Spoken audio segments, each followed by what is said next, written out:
Բարի երեկո, դուք դիտում եք Հորիզոնը։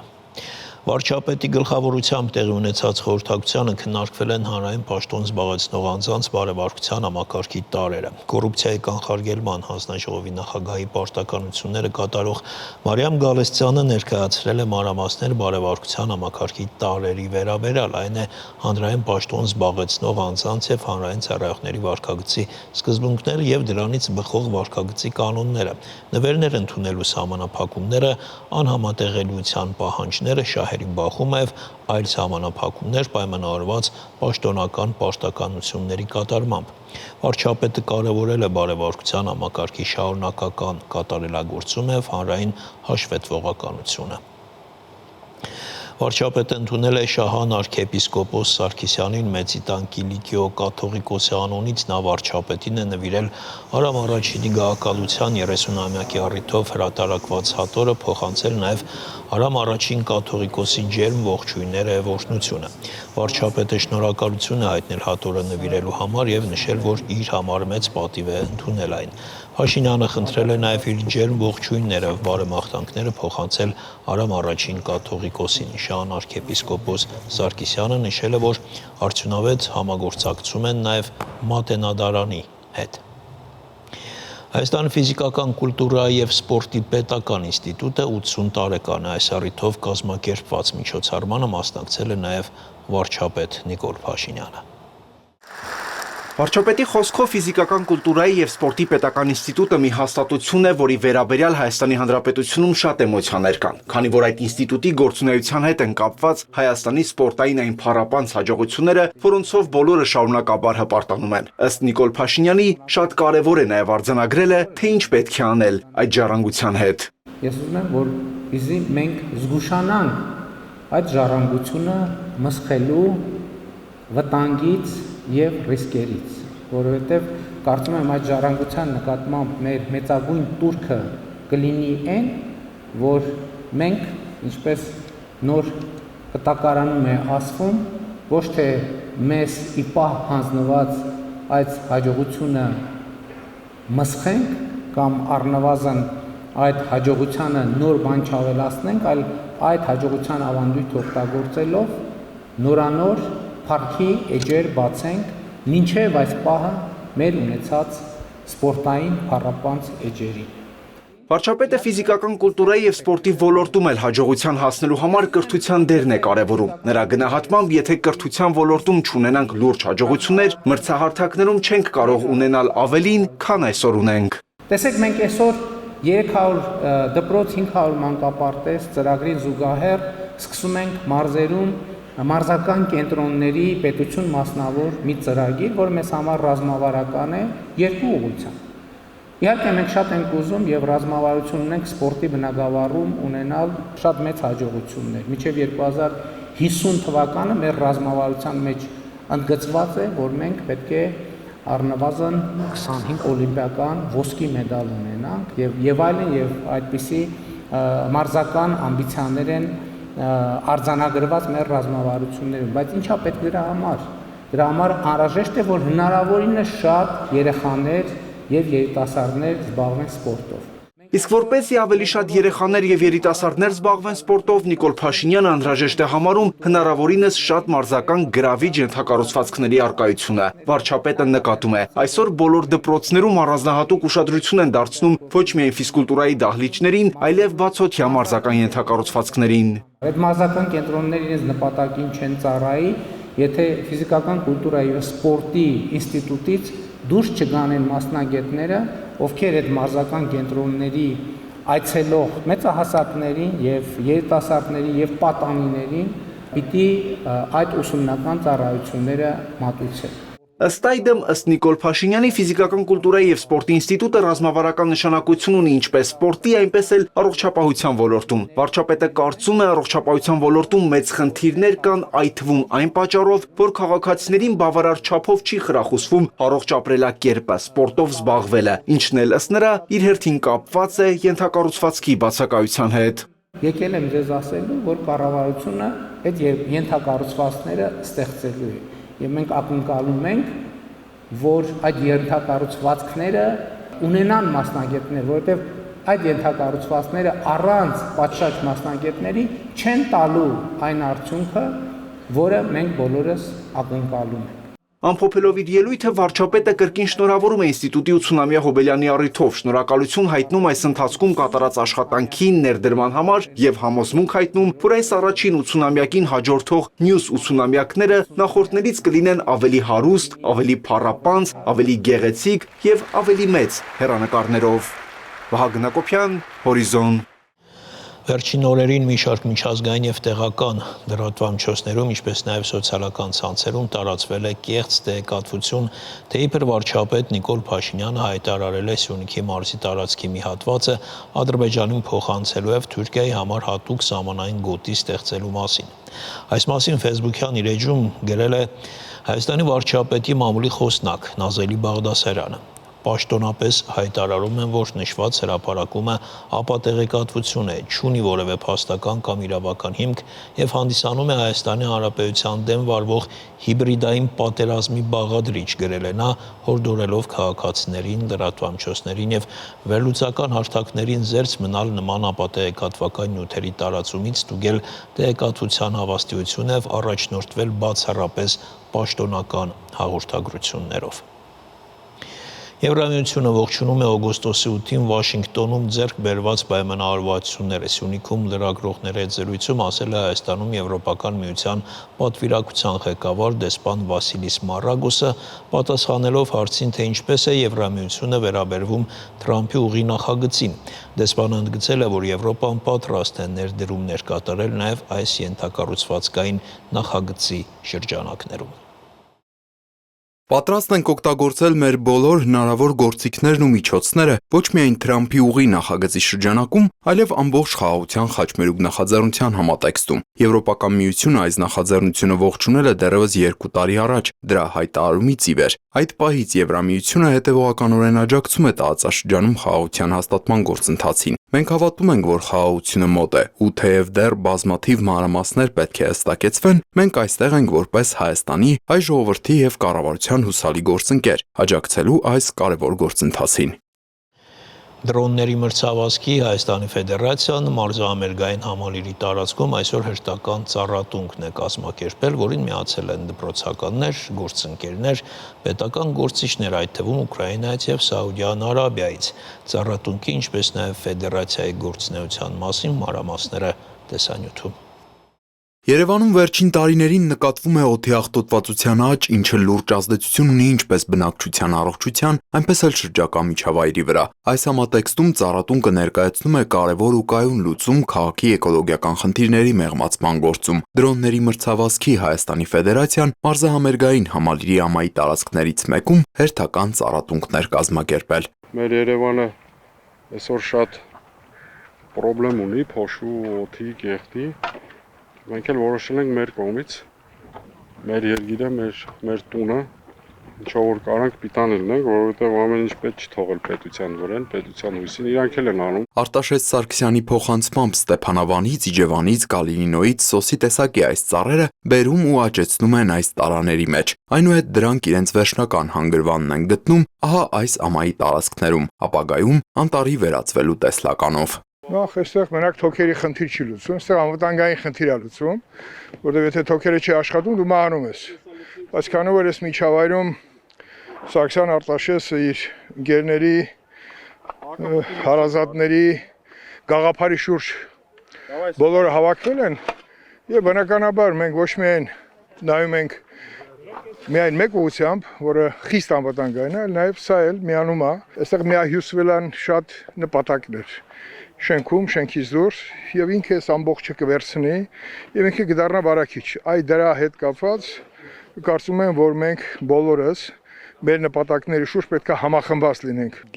Ինձ համար մեծ պատիվ է Ուկրաինայի դեսպանության ներկայացուցիչների հետ լինել այստեղ, Հայաստանի падգամավորների կողքին։ Այս նախաձեռնությունը մեծ խորհուրդ ունի, այս տարածքում է Հայոց ցեղասպանության հուշահամալիրը։ Հայ-ուկրաինական հարաբերությունները մշտապես բարձր մակարդակի վրա են եղել, մենք միշտ հայ ժողովրդի հետ ենք։ Ծառատունկը միավորում է մեզ բոլորիս եւ խորհրդանշում է մեր միասնությունն ու հավատքը ապագայի նկատմամբ։ Ծառատունքի մասնակիցների թվում նաև Սաուդյան Արաբիայից Հայաստան ժամանած Կաուստ ակադեմիայի դոցենտ Նայմուլլահ խանն էր, ով ցանկություն ունի դրոնների մրցավազքի Հայաստանի Ֆեդերացիայի հետ խորացնել համագործակցությունը։ Ես ուրախ եմ, որ այստեղ այսքան մարդաշատ է, կան նաև դպրոցականներ, ովքեր այս տարիքից գնահատում են իրենց հողն ու բնությունը։ Անցյալում մենք շատ տարբեր ենք եղել բնության նկատմամբ, հիմա ուրախ եմ, որ մեր վերաբերմունքը փոխվել է դեպի լավը։ Ես եկել եմ Հայաստան, որպեսզի տեսնեմ ինչպես եք աշխատում դուք երիտասարդների հետ, ուսումնասիրեմ ձեր կրթամշակութային ծրագրերը, քանի որ ես կարծում եմ, որ Հայաստանի եւ Սաուդյան Արաբիայի համագործակցությունը շատ կարևոր կլինի։ Ես ներկայացնում եմ Սաուդյան Արաբիայի ամենամեծ Կաուստ տեխնոլոգիական համալսարանը եւ ինձ շատ հետաքրքիր կլինի փոխանակվել մեր ու ձեր ծրագրերով։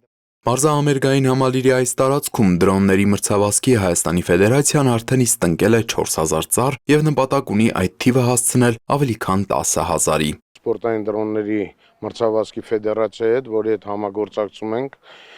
եւ դպրոց ենք արդեն ստեղծել, որը կամաց սկսում է աշխատել։ Այդ ֆեդերացիայի հետ միասին արդեն բազմաթիվ ծառեր ենք տնկել։ Համայի կտորներից մեկը, էլի որը արդեն անապատի էր կարծես թե նմանվում, արդեն նայում ես մի քիչ կանանչ կա,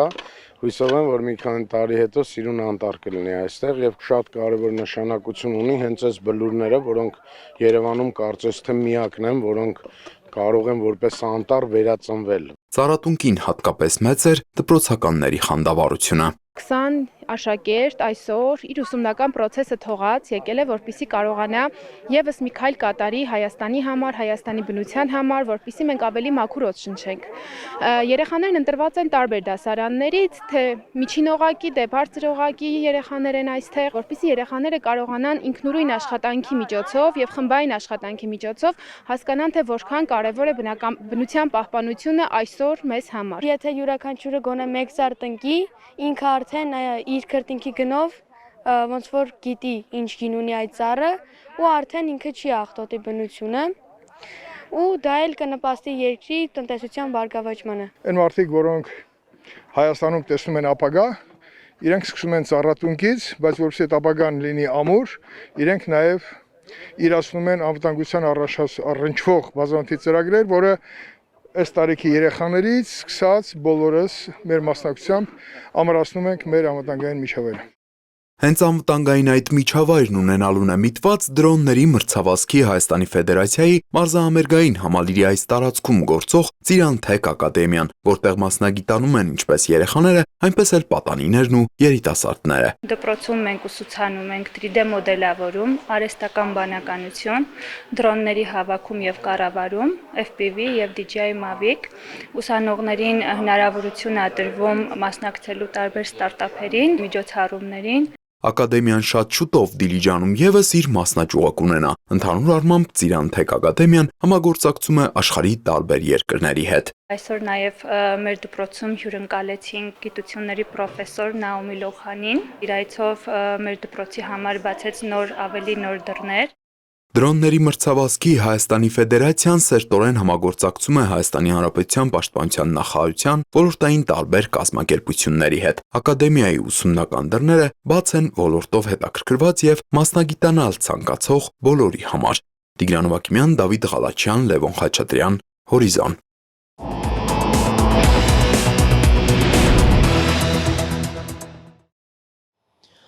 Ադրբեջանի առաջին փոխնախագահ Մեհրիբան Ալիևան Վատիկանում է, այնտեղ նա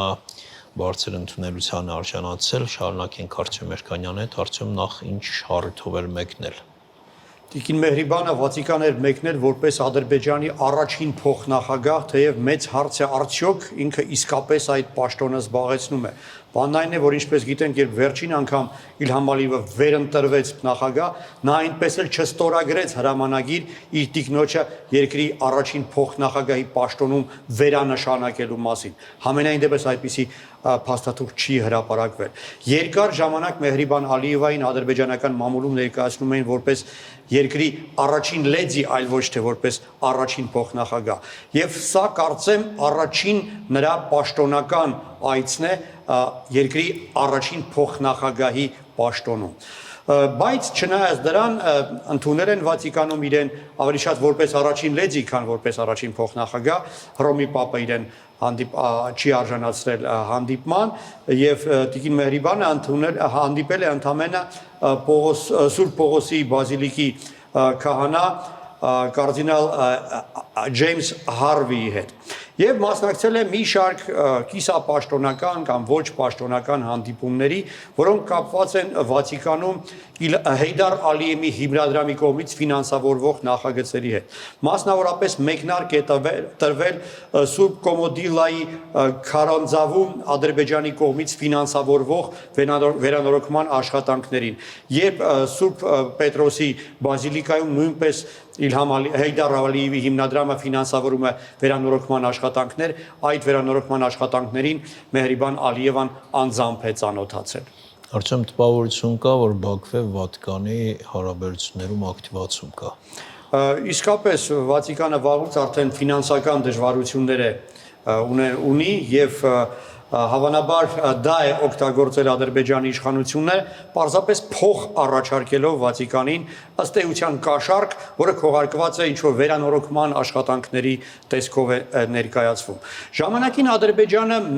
մեծագույն աշխատանքներ է իրականացրել է ֆինանսավորել Վատիկանում, ադրբեջանական փողով վերականգնվել է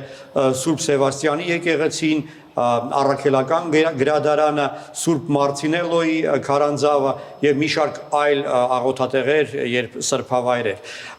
եւ ամենուր հատուկ ցուցանակներ են փակցված, որը վկայում է այն մասին, որ Ադրբեջանի կառավարությունը կամ Հեյդար Ալիևի հիմնադրամն է ֆինանսավորել այդ աշխատանքը։ Բայց նախանցած տարի Ադրբեջանի իշխանությունները նեղացան Վատիկանից եւ Հռոմի Պապից այն բանից հետո, երբ 23 թվականի հոկտեմբերին Հռոմի Պապ Ֆրանցիսկոսը իր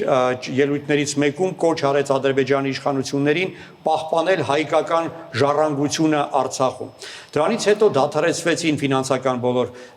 ուրեմն հոսքերը եւ որևէ նոր բան երկար ժամանակ չէին նախաձեռնում։ Եվ ադրբեջանական իշխանական մամուլը արշավ էր սկսել Վատիկանի դեմ։ Օրինակ իշխանական հավատարիմ թերթերից մեկը գրում էր, գրեթե բառացիորեն եմ մեջբերում թարգմանելով, Հռոմի կաթոլիկ եկեղեցին, որը թաթախվել է պեդոֆիլական սկանդալների մեջ, պաշտպանում է հայերին եւ կույր է մահմեդականների տառապանքների նկատմամբ։ Բայց անսպասելիորեն հանկարծ որոշեցին, որ ժամանակն է կրկին վերականգնել այդ ֆինանսավորումը եւ Հեյդար Ալիևի հիմնադրամը Վատիկանի հետ ստորագրեց համաձայնագիր, որի համաձայն իր վրա վերցրեց Սուրբ Պողոսի տաճարում վերանորոգման աշխատանքների ֆինանսավորումը։ Թե ինչ գումարի մասին է խոսքը պայմանագրում կամ հրապարակումներում չի հիշատակվում, պարզ է, որ միլիոնավոր եվրոների մասին է խոսքը։ Դրանից իդեպ հետաքրքիր է, որ ադրբեջանական կողմից այդ փաստաթուղթը ստորագրեց ոչ թե Հեյդար Ալիևի հիմնադրամի տնօրենը, այլ Ադրբեջանի նախագահի օգնական, ըստ էության սա պետական ծրագիր է, այլ ոչ թե հասարակական։ Դրանից հետո Վատիկանի պետքարտուղարը այցելեց Բաքու եւ Բաքվում քննարկեցին այդ ներդրումների ավելացման հարցը։ Դրանից հետո Վատիկանը մեծագույն պատվի արժանացրեց Վատիկանում Ադրբեջանի դեսպանին եւ նրան Սուրբ Պիոսի ասպետի շքանշան շնորհեց։ Վերջերս էլ նոր համաձայնագիր ստորագրվեց, հուշագիր ստորագրվեց փոխհմբռնման մասին։ Այսինքն փողը շարունակում է հոսել եւ դա իրականում կարծում եմ շատ սխալված չեմ լինի, եթե ասեմ, որ իսկապես քողարկված կաշառք է։ Եթե այդպես է, ուրեմն ինչ որ ակնկալիքներ ունի Բաքուն։ Դե որոշ բան արդեն արվում է, դրա դրսևորումների ականատեսը եղել ենք, ապրիլի 10-ին Վատիկանում կազմակերպվեց միջազգային կոնֆերանս, որը կոչվում էր Քրիստոնեությունը Ադրբեջանում, պատմությունն ու իրականությունը։ Այդ կոնֆերանսի ժամանակ Ադրբեջանը ներկայացվում էր որպես քրիստոնեական քաղաքակրթության բնօրրան։ Կամ օրինակ դրանից առաջ անցած տարվա հուլիսին L'Observer Romano թերթում, որը Վատիկանի պաշտոնաթերթերից մեկն է, հոդված էր լույս տեսել, մեծ հոդված, որում Ադրբեջանը ներկայացվում էր նույնպես որպես քրիստոնեության բնօրրան եւ այնտեղ պնդում էին, որ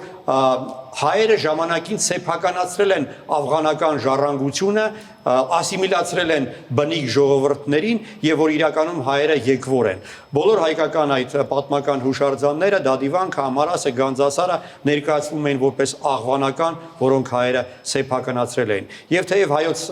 եւ հայ առաքելական եկեղեցին բողոքել էր, պատասխան էր պահանջել, հերքում էր պահանջել, այդ հերքումը այդպես էլ չհրապարակվեց եւ այդ անցկացված հետաքննության մանրամասները այդպես էլ հայտնի չդարձան։ Ես վստահ եմ, որ այս հրապարակումները, այս միջազգային գիտաժողովներն ու կոնֆերանսները ուղղակի կապ ունեն Ադրբեջանի կողմից այդ ֆինանսավորման հետ։ Շնորհակալություն Արծուն։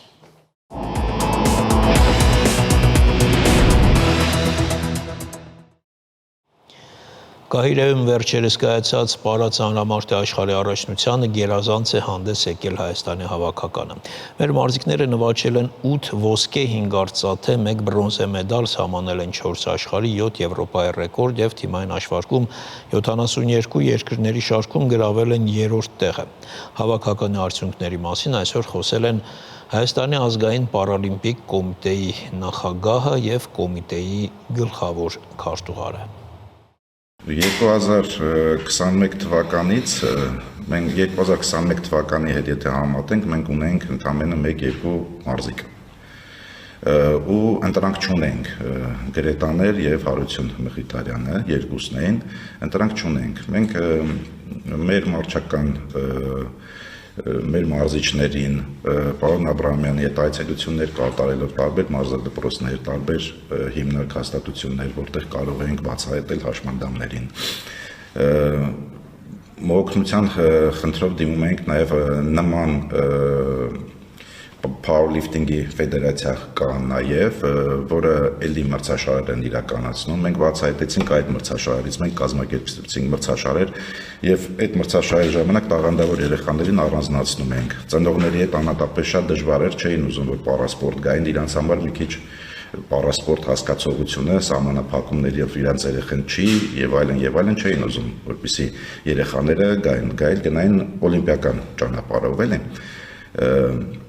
Եվ մենք համոզեցինք, ասենք, որ էլի սա նույն սպորտն է, ամեն ինչը նույնն է, օլիմպիական եւ պարալիմպիկ, դրան իրար հաջորդող մրցաշարեր են եւ հավասարազոր մրցաշարեր են։ Մի մտածեք եւ թույլ տվեք երեխաները թող մասնակցեն։ Երբ որ մասնակցեցին ու այստեղ շատ կարեւոր դրվագ կա, պետության կողմից, կառավարության կողմից սահմանված են սպորտային թոշակներ։ Երբ որ մենք այդ շատ դրական որոշումը, մի քիչ խնդիրներ ունի այդ որոշումը, բայց դա ոնց որ կատալիզատոր է մեր սպորտի համար, էլի։ Երբ որ առաջին երեխաները ստացան կամ գրետան կամ ստացան, հա, այդ թոշակները, դա տարածվեց, որ դուք կարող եք ինքնուրույն փող աշխատել նաև, էլի, դա ձեր աշխատանքի միջոցն է։ Ու նաև որոշակի առումով նաև դա էլ օգնեց, որ իրենք կարողանում են 16, 17, 15-ից 17 տարեկանները իրանց ծնողներից ավելի շատ գումար են ստանում։ Եվ շատ կարևոր է, որպեսզի այս խթանը շարունակվի ու պահպանվի։ Դա էլ օգնեց մարզիչների վերաբերմունքը, քրտնաջան աշխատանքը։ Մենք ներգրավեցինք նաև բրազիլացի մասնագետին այս ընթացքում, մենք խառնեցինք երկու մոդելները, հայկական ու բրազիլական մոդելների կիրառություն արեցինք եւ այս ամենօրյա աշխատանքի արդյունքում ունեցանք այսօր ինչ ունենք։ Կայրեից մեկ շաբաթ առաջ մեր հավաքական թիմը մասնակցեց նաև պարաատլետիկայի աշխարհի առաջնությանը Նյու Դելիում անցկացվող, որը իսկապես էլի շատ մեծ միջոցառում էր, համարյա պարալիմպիկ խաղերի չափ միջոցառում էր։ Հայաստանը հանդես եկավ 5 մարզիկներով, այնտեղ մենք մեդալներ չունեցանք, բայց ունեցանք 2 թույլտվություն նվազագույն շեմի հաղթահարում ունեցանք, եւ այդ 2 մարզիկներին Դավիթ Խաչատուրյանը եւ Սարգիս Մխիթարյանը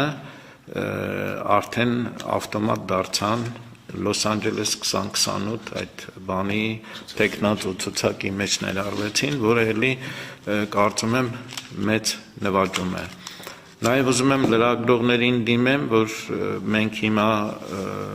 նախապատրաստում ենք Լոս Անջելես 2028 այդ պարալիմպիկ խաղերի մասնակցության մեր ճանապարհային քարտեզը, ինչ գործողություններ պետք է անենք եւ այս պարա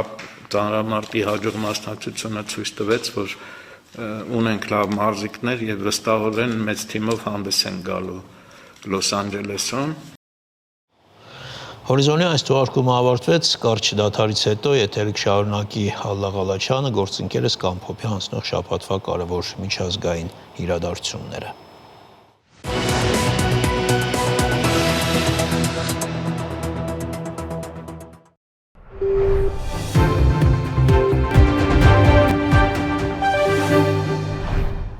Բարև ձեզ, հորիզոնի այս հատվածում կամփոփենք աշխարհում տեղի ունեցած միջազգային կարևոր իրադարձությունները։ Այս շաբաթ պատմական համաձայնագիր ստորագրվեց Շարմ էլ-Շեյխում։ Գազայում հրադադարի մասին համաձայնագիր ստորագրեցին Իսրայելն ու Պաղեստինյան Համաս ռազմական խմբավորումը, եւ դա Միացյալ Նահանգների, Եգիպտոսի, Կատարի եւ Թուրքիայի առաջնորդների միջնորդությամբ։ Փաստաթղթի համաձայն ազատ արձակվեցին իսրայելցի բոլոր պատանդներն ու պաղեստինցի մոտ 2000 բանտարկյալ։ Սա ԱՄՆ նախագահ Դոնալդ Թրամփի խաղաղության 20 կետանոց ծրագրի առաջին փուլն էր, ըստ որի կողմերը հաստատում են, որ ձգտում են տարածաշրջանում խաղաղության։ Փաստաթղթի ստորագրումից հետո ԱՄՆ նախագահը հայտարարեց, որ դա պատմական օր էր Մերձավոր Արևելքի եւ ողջ աշխարհի համար։ Թրամփի խոսքով համաձայնագիրը ոչ միայն վերջ է դնում Գազայի պատերազմին, այլ նոր էջ բացում Գազան վերականգնելու համար։ Եգիպտոսում հանդիսավոր ընդունելությամբ դիմավորեցին Շարմ էլ-Շեյխ ժամանած ԱՄՆ նախագահ Դոնալդ Թրամփին։ Ըստ լրատվամիջոցների Թրամփի այցը նշանավորում է Մերձավոր Արևելքի պատմական խաղաղ բանակցությունների սկիզբը։ Գագաթնաժողովին մասնակցելու համար Եգիպտոս էին ժամանել նաև համաշխարհային այլ առաջնորդներ։ Ամերիկայի Միացյալ Նահանգների եւ Եգիպտոսի նախագահներից բացի գագաթնաժողովին մասնակցում էին մոտ 2 տասնյակ երկրների առաջնորդներ, այդ թվում Հայաստանի եւ Ադրբեջանի ղեկավարները։ Եվ հենց նրանց ներկայությամբ էլ Թրամփը Մերձավոր Արևելքում խաղաղության մասին համաձայնագրի ստորագրումից հետո այսպես արտահայտվեց։ Միասին մենք հասանք այն բանին, ինչը ոչ ոքի մտքով անգամ չէր անցնում։ Վերջապես Մերձավոր Արևելքում խաղաղություն է։ Կհավատաք, որ 3000 տարի պահանջվեց այս կետին հասնելու համար։ Եգիպտոսը առաջատար դեր է խաղացել Իսրայելի եւ Համասի միջև երկամյա հակամարտության ընթացքում բանակցություններում, ասաց Թրամփը։ Եգիպտոսի նախագահ Աբդել Ֆաթահ ալ-Սիսին էլ իր հերթին ասաց, որ Գազայի հետ կնքված համաձայնագիրը փակում է մարդկության պատմության ցապոտ գլուխը եւ բացում խաղաղության ու կայունության նոր դարաշրջան։ Գագաթնաժողովից հետո տեղի ունեցած մամուլի ասուլիսում Եգիպտոսի առաջնորդը հայտարարեց, որ պաղեստինցիները իրավունք ունեն վայելելու ազատությունը եւ ապրելու իրենց սեփական անկախ պետությունում, մի երկրում, որը գոյություն ունի Իսրայելի հետ կողք կողքի, խաղաղության, անվտանգության եւ փոխըմբռնման մեջ։ Ֆոտոլրագրողներից մեկին հաջողվել էր լուսանկարել ստորագրված հռչակագրի վերջին էջը։ Այն հայտնվեց մամուլում, սակայն այն որևէ պատկերացում չի տալիս ամբողջ փաստաթղթի բովանդակության մասին։ Ըստ CNN-ի դրա առաջին պարբերությունում այսպես է ասված. Մենք ձգտում ենք հանդուրժողականության, արժանապատվության եւ յուրաքանչյուր մարդու համար հավասար հնարավորությունների ապահովելու համար, որ այս տարածաշրջանը դառնա մի երկիր, որտեղ բոլորը կարող են իրականացնել իրենց ձգտումները խաղաղության, անվտանգության եւ բարգավաճման պայմաններում, անկախ ռասայից, դավանանքից կամ էթնիկ պատկանելությունից։ Իդեպ հակամարտող կողմերը ներկա չեն եղել համաձայնագրի ստորագրմանը։ Ըստ BBC-ի ռուսական ծառայության Իսրայելի վարչապետը մերժել է Թրամփի հրավերը պատճառաբանելով, թե պետք է մասնակցի Սիմխաթ Տորա տոնին։ Մինչդեռ Reuters-ը եւ France Press-ը թուրքական պատվիրակության աղբյուրներին հղումով հայտնել են, որ Թուրքիայի նախագահն է դեմ եղել Իսրայելի մասնակցությանը։ Թուրքական լրատվամիջոցները նույնիսկ հաղորդել են, որ Եգիպտոս մեկնելու ճանապարհին Նեթանյահուի Շարմ էլ-Շեյխում հնարավոր հայտնվելու մասին իմանալուց հետո Թուրքիայի նախագահը հրամայել է Կարմիր ծովի վրայով լրացուցիչ թռիչք կատարել եւ վայրեջքը հետաձգել մինչեւ վստահություն ստանալը, որ Իսրայելի վարչապետը չի ներկայանա գագաթնաժողովին, հայտնում է BBC-ն։ Այդուհանդերձ այս ստորագրումից հետո Պաղեստինյան Համաս շարժումը երկուշաբթի առավոտյան ազատ է արձակել 7, իսկ մի քանի ժամ անց մնացած 13 իսրայելցիների, որոնք պատանտառվել էին 2023-ի հոկտեմբերի 7-ի հարձակման ժամանակ։ Իսրայելում զոհված պատանդների ընտանիքները պահանջում են, որ կառավարությունը վերադարձնի իրենց հարազատների մարմինները, սակայն իշխանությունները չեն կարողացել ապահովել դա, վերադարձվել է ոչ բոլորի աճյունները։ Չնայած երկու կողմերն էլ ընդհանուր առմամբ կատարում են Գազայի խաղաղության ծրագրի պայմանները, տարածաշրջանում իրավիճակը հեռու է հանգիստ լինելուց։ Զինադադարից ի վեր Համասի զինյալները դեռ ակտիվ են Գազայի հատվածում, դուրս գալով փողոցներ անվտանգությունն ապահովելու համար։ Իսրայել կատարած այցից առաջ ԱՄՆ նախագահ Դոնալդ Թրամփը հայտարարել էր, որ մինչև Գազայի հատվածում միջազգային վերահսկողության տակ գտնվող նոր կառավարության ստեղծումը միջնորդները Համասին ժամանակավոր թույլտվություն են տվել ոստիկանական գործառույթներ իրականացնել անկարգությունը ճնշելու համար։ Գազայում Համասի կառավարության խոսնակը հաստատել է, որ կառավարությունը թույլ չի տա անվտանգության վակուում եւ կշարունակի պահպանել հասարակական կարգը։ Սակայն Համասը հրաժարվել է քննարկել խաղաղության ծրագրում նշված զինաթափման հարցը, նշելով, որ զենք կփոխանցի միայն ապագա Պաղեստինյան պետությանը։ Ըստ գործակալության քաղաքական վերլուծաբան Ռիհամ Աուդան նշել է, որ Համասի ներկայիս գործողությունները ցույց են տալիս նրա մտադրությունը ապահովել իր կառույցների ներառումը Գազայի ապագա կառավարման մեջ, հավելելով, որ Իսրայելը եւ Ամերիկայի Միացյալ Նահանգները կտրականապես կմերժեն սա։ Իսկ դա նշանակում է, որ փորձագետների կարծիքով Գազայում պատերազմի ավարտի մասին խոսելը հավանաբար վաղաժամ է։ Իսրայել եւ Համասի միջև գերիների ու պահվող անձանց փոխանակման ֆոնին հակամարտության կողմերը մեղադրել են իրար հրադադարը խախտելու մեջ։ Ըստ լրատվամիջոցների իսրայելցի զինվորները սպանել են առնվազն 9 պաղեստինցու, որոնք փորձել են վերադառնալ Գազայի հյուսիսում Խան Յունիս գտնվող իրենց տները։ Դա հրադադարի ուժի մեջ մտնելուց ի վեր առաջին խոշոր խախտումն է, հայտնել է Ալ Ջազիրան։ Մինչդեռ Իսրայելի հանրային հեռարձակող ԿԱՆ-ը հայտնել է նաև, որ Իսրայելը որոշել է շարունակել Գազայի եւ Եգիպտոսի միջև գտնվող Ռաֆայի անցակետի բացման գործընթացը եւ թույլատրել է մարդասիրական օգնության մուտքը Գազա։ Այն բանից հետո, երբ վերադարձվել են 4 պատանդների մարմինները։ Ալլահ Ալաչյան, Հորիզոն։ Չնայած խախտումների մասին լուրերին, Դոնալդ Թրամփը գոհ է այդ գործընթացից եւ իսրայելցի Քնեսետում ունեցած ոգևորիչ ելույթի ժամանակ ասել է, որ իրենց հաջորդ առաջնահերթությունը Ուկրաինայում անհասանելի թվացող խաղաղություն հաստատելն է։ Երեկ ԱՄՆ նախագահ Դոնալդ Թրամփը հեռախոսազրույց ունեցավ Ռուսաստանի նախագահ Պուտինի հետ։ Զանգը կայացավ Թրամփի Սպիտակ տանը Ուկրաինայի նախագահ Վլադիմիր Զելենսկիին ընդունելուց մեկ օր առաջ եւ տևեց մոտ 2 ժամ։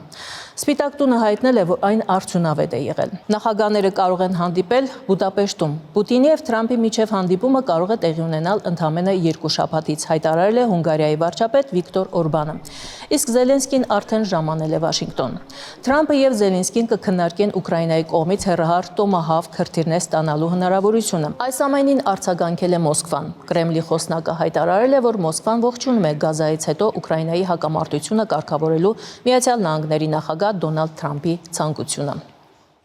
Ռուսական կողմը շարունակում է բաց մնալ խաղաղության միտված երկխոսության համար։ Հուսով ենք, որ Միացյալ Նահանգների ազդեցությունն ու նախագահ Թրամփի դիվանագիտական վարպետությունը կդրդեն ուկրաինական կողմին ավելի ակտիվ եւ խաղաղ համաձայնագրին ավելի հակված լինել։ Բայց Ռուսաստանը շարունակում է սպառնալիք համարվել Եվրոպայի երկրների համար։ Հենց այդ պատճառով Շվեդիայի կառավարությունը իր պատմության մեջ առաջին անգամ որոշել է հացահատիկի պահեստներ կառուցել երկրի հյուսիսային շրջաններում, որոնք պատերազմի դեպքում կարող են կտրված լինելու վտանգի տակ լինել։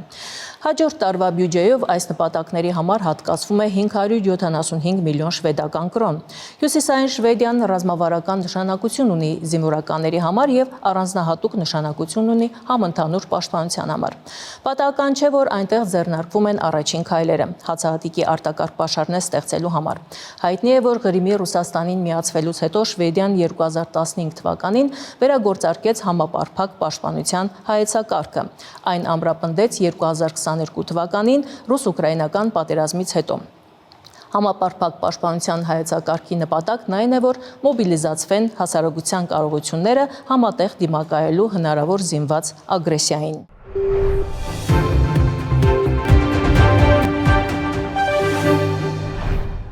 Այս շաբաթ Ռուսաստանում դարձյալ հիշատակեցին Հայաստանն ու Ադրբեջանը։ Մասնավորապես երկրի արտգործ փոխնախարար Միխայել Գալուզինը նշեց, որ վերջնական հաշտությունը պետք է ստորագրվի Մոսկվայում։ Նրա խոսքով Ռուսաստանի առաջարկը Երևանին եւ Բաքվին խաղաղության համաձայնագրի ստորագրման հարթակ տրամադրելու վերաբերյալ մնում է ուժի մեջ։ Ռուսաստանը պատրաստ է Երևանին եւ Բաքվին տրամադրել անհրաժեշտ ողջ օգնությունը մնացած տարաձայնությունները հաղթահարելու համար, այդ թվում համաձայն Ռուսաստանի, Հայաստանի եւ Ադրբեջանի ղեկավարների երակոմ հայտարարությունների, ասել է Գալուզինը։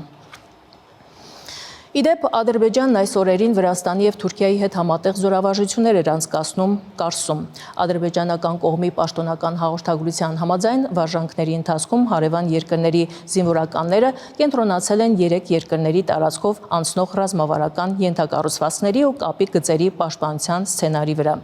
Իսկ Ադրբեջանի եւ Իրանի ռազմածովային ուժերը համատեղ զորավարժություններ են անցկացնում Կասպից ծովի ադրբեջանական հատվածում։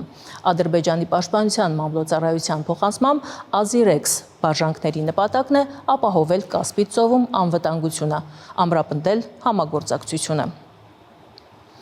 Իսկ այդ ընթացքում Մոսկվայում այս օրերին ընդունում էին Սիրիայի ժամանակավոր նախագահ Ահմեդ Ալ-Շարային։ Բաշար Ալ-Ասադի իշխանության տապալումից հետո նա առաջին անգամ այցելեց Ռուսաստան եւ հանդիպում ունեցավ նախագահ Վլադիմիր Պուտինի հետ։ Այցելեց մի երկիր, որտեղ իշխանության տապալումից հետո ապաստանում է Սիրիայի նախկին նախագահը, եւ Ալ-Շարան առիթն օգտագործելով դիմել է Պուտինին, խնդրելով արտահանձնել Բաշար Ալ-Ասադին սիրիացիների դեմ հանցագործությունների մեղադրանքով դատարանի առաջ կանգնելու համար։ Հանդիպման ընթացքում քննարկվել են նաեւ ռազմաբազաների ապագային վերաբերող հարցեր։ Ըստ Reuters-ի Ալ-Շարան, ով հույս ունի տնտեսական զիջումներ ստանալ, ներառյալ ցորենի մատակարարումների վերսկսումը, բարենպաստ պայմաններով եւ պատերազմի վնասի փոխհատուցում, պահանջում է Մոսկվայի աջակցությունը, հակազդելու Իսրայելի պահանջներին ավելի լայն, ապա ռազմականացված գոտի ստեղծել Սիրիայում։ Գործակալության աղբյուրի համաձայն սիրիացի առաջնորդը առաջ է քաշել նաև ռուսական ռազմական ոստիկանության վերատեղակայման հարցը, որպես Իսրայելի հետագա ոտնձգությունների դեմ երաշխավոր։ Իդեպ Reuters-ի հետաքննությունը պարզել է, որ Ասադի կառավարությունը գաղտնի կերպով տեղափոխել է հազարավոր աճյուններ սպանությունները թաքցնելու համար։ Ըստ հրապարակման 2019 թվականից մինչև 2021 թվականը Սիրիայի ավտորիտար կառավարությունը գաղտնի գործողություն է իրականացրել տասնյակ հազարավոր դիակները Քութայֆայի գերեզմանոցից տեղափոխելով Դամասկոսի արևելյան անապատում գտնվող գաղտնի մի վայր։ Գաղտնի վերահուղարկավորման նպատակն է եղել թաքցնել վայրագությունների ապացույցները։ Reuters-ը նախագահ Ահմեդ Ալ-Շարային հայտնել է այս հետաքննության արդյունքների մասին։ Կառավարությունն անմիջապես չի պատասխանել այս զեկույցի հարցերին։